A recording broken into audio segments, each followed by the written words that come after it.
11वीं मैथ्स में कल गुणात्मक प्रतिलोम वाले सवाल किए थे हम लोगों ने, जो 5.1 का लास्ट सवाल था। आज स्टार्ट करेंगे प्रश्नावली 5.2। 5.2 में प्रश्न क्रमांक 1 और 2 ये सम्मिश्र संख्याओं में प्रत्येक का मापांक और पूर्णांक ज्ञात करने के हैं। मापांक और पूर्णांक ज्ञात करने के सवाल हैं। और प्रश्न क्रमांक 3 से 8 तक सम्मिश्र संख्याओं में ध्रुवीय रूप वाले हैं। दोनों अलग अलग क्वेश्चन हैं। अब सबसे पहले मैं आपको मापांक पूर्णांक बता देता हूँ। मापांक पूर्णांक कैसे आपको निकालना है। 2 फार्मूले हैं, उनसे बहुत सिंपल सवाल है। कुछ भी नहीं करना, आपको तुलना करनी है, ए बी का मान निकालना है और फार्मूले में पुट करना है। पहले वही सीख लेते हैं।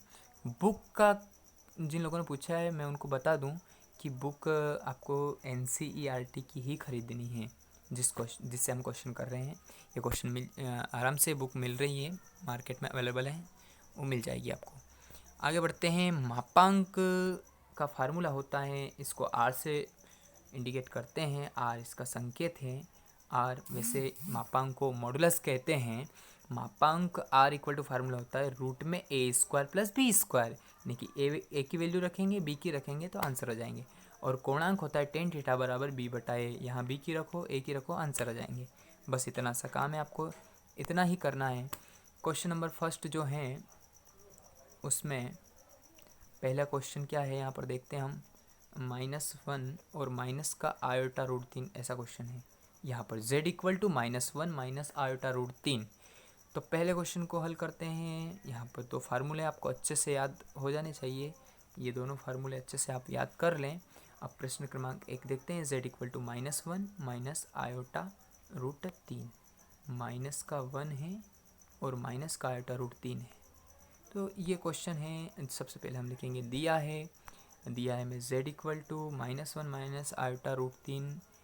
ये लिख दिया हमने। यहाँ पर लिखने के बाद में आगे बढ़ेंगे। समीकरण 1 नाम देंगे। समीकरण 1 नाम दे दिया, फिर लाइन लिखेंगे कि समीकरण 1 की तुलना, ये लाइन लिखी यहाँ पर, समीकरण 1 की तुलना z = a + i/b से करने पर समीकरण 1 की तुलना करेंगे हम z बराबर, ये क्या होता है, सम्मिश्र संख्या का जो सम्मिश्र संख्या की जिससे तुलना होती है वो वाला समीकरण है। z = a + i/b, जहाँ a वास्तविक संख्या है और i वाली संख्या जो अधिकल्पित संख्या है। तो हमने तुलना कर दी। तुलना करेंगे तो सामने दिख रहा है कि a की जगह कौन है, वहाँ पर हम देखते हैं तो a की जगह अपने पास -1 है। ये सामने दिख रहा है यहाँ पर।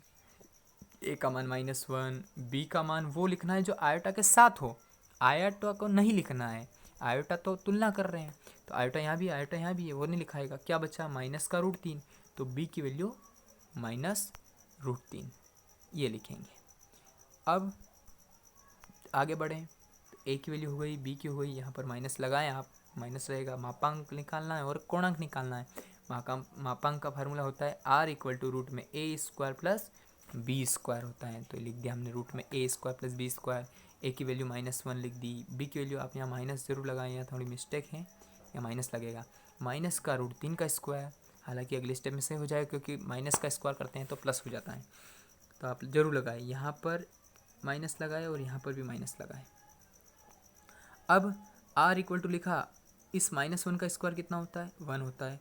और √3 -√3 का स्क्वायर करेंगे तो वो भी क्या हो जाएगा, 3। क्यों हो जाएगा, क्योंकि रूट से स्क्वायर जो है वो कट जाता है, तो अंदर वाली संख्या ही बचेगी आपकी, स्क्वायर रूट हट जाएगा।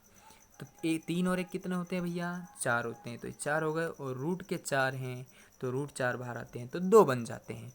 तो ये आपका मान हो गया किसका, r का। r मतलब मापांक। कोणांक का फार्मूला क्या बताया मैंने, tan थीटा बराबर b/a। तो b की वैल्यू और a की वैल्यू नोट करेंगे। यहाँ पर tan थीटा बराबर लिखा हमने b/a, b की वैल्यू है -√3 और a की वैल्यू है -1। दोनों जगह माइनस है तो माइनस से माइनस कट जाएंगे। यहाँ पर काट भी रखे हैं, दोनों माइनस कट गए हैं। माइनस से माइनस काटने के बाद tan थीटा बराबर क्या बचेगा, √3 बचेगा सिर्फ। अब यहाँ से आगे एक स्टेप और हल होगी। यदि आपके पास √3 की जगह ऐसा कोई वैल्यू हो जो 10 में हो ही नहीं, 10 का भैया हमने 10th क्लास में पढ़ा है कि जैसे sin 30 का मान कितना होता है, 1/2 होता है। भैया sin 45 का मान कितना होता है, तो आप बताएंगे 1/√2 होता है, अच्छे से याद है आप लोगों को। साइन 60 का मान √3/2 होता है। ठीक वैसे टेन में भी वैल्यू होती है। तो यहाँ पर हमने लिखा टेन जो था वो बराबर से इधर था, यदि बराबर से उधर जाएगा वो टेन तो क्या बन जाएगा, इन्वर्स बन जाएगा। ये वाला टेन, सबसे पहला काम ये कि इस टेन को उधर भेजना है। अगर नहीं भेजे हो डायरेक्ट भी आप लिख देंगे कि यहाँ ये √3 टेन में किसकी वैल्यू है, 60 डिग्री की वैल्यू है, तो आप डायरेक्ट लिख सकते हैं थीटा बराबर 60 डिग्री। लेकिन कभी कभी ऐसा होगा कि √3 की जगह बाय चांस ऐसा आ जाए √2 आ जाए, तो भैया √2 तो टेन में किसी की वैल्यू होती नहीं है, तब आपको ऐसा करना पड़ेगा। इसलिए मैं आपको यही सिखा देता हूँ कि ये जो टेन है ये बराबर से उधर जाता है तो इन्वर्स बन जाता है। टेन की घात -1 को इन्वर्स कहते हैं। इसको पढ़ेंगे हम टेन इन्वर्स। जब भी किसी की पावर -1 होती है त्रिकोणमिति फंक्शन की, तो जैसे साइन की घात -1 तो साइन इन्वर्स बोलते हैं, कोस की घात -1 तो कोस इन्वर्स कहते हैं। हालांकि इनकी आवश्यकता हमें यहाँ नहीं, अभी सिर्फ एक ही चीज़ जान ले आप कि टेन उधर गया तो घात उसकी -1 हो जाती है, तो इसको पढ़ते हैं हम टेन इन्वर्स। ठीक है। अब टेन इन्वर्स √3 का मतलब ये कि टेन में के अंदर आप देखें कि √3 किसकी वैल्यू होती हैं। आपके दिमाग में चेक करें कि 10th क्लास में आपने पढ़ा था कि वो 60 डिग्री का मान होता है। टेन 60 का मान होता है √3, इसलिए टेन इन्वर्स √3 की जगह हमने लिख दिया 60 डिग्री। तो यहाँ हो जाएगा आपके पास थीटा बराबर 60 डिग्री। ये आपका आंसर हो जाएगा। 60 डिग्री की जगह हो सकता है बुक में आंसर जो है वो π/3 लिख रखे होंगे। तो ये वाला जो π/3 क्यों लिखते हैं, कैसे आया, ये भी मैं आपको समझाऊंगा अगले वीडियो में।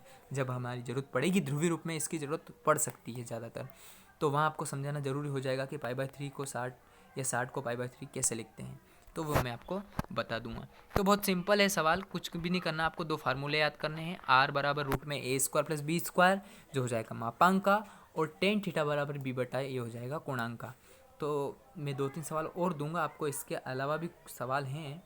तो पहले तो आप ये एक सवाल ये करें घर पर, ठीक है। उसके अलावा आपको क्वेश्चन जो हैं वो मैं सेंड कर दूंगा कि आपको कैसे करने हैं। नहीं आए तो ज़रूर पूछिए आप, मैंने पहला क्वेश्चन करवा दिया है, सेकंड वाला आप खुद करेंगे। सेकंड वाला नहीं आए तो आप मुझे पूछिए, उसके बाद स्टार्ट करेंगे हम ध्रुवीय रूप कैसे निकालते हैं, क्योंकि बहुत इंपॉर्टेंट है इस 11th क्लास के इस चैप्टर में कि ध्रुवीय रूप मैक्सिमम टाइम पूछा जाता है और आएगा ही आएगा। ध्रुवीय रूप, मापांक, कोणांक अच्छे से आना चाहिए। इसके बाद लास्ट भाग बचेगा इसका, इस चैप्टर का 5.3 में, वो होगा आपका वर्ग समीकरण यानी कि द्विघात समीकरण, जो आप पढ़ के आए हैं 10th क्लास में। अध्याय 4 में वर्ग समीकरण वाला या द्विघात समीकरण वाला चैप्टर आपने जो पढ़ा था, द्विघाती सूत्र विधि से हल किया था, वही सूत्र यहाँ भी लगाना है, वही सवाल है, कोई अंतर नहीं होगा उनमें, वो हम पढ़ेंगे। उसके बाद ये चैप्टर एंड हो जाएगा। तो फिलहाल में आपको ये करना है कि मापांक कोणांक के दोनों फार्मूले जो यहाँ लिखे हुए हैं ये याद कर लें अच्छे से, और दूसरा वाला सवाल इसका करें, नहीं आए तो कल ज़रूर पूछें।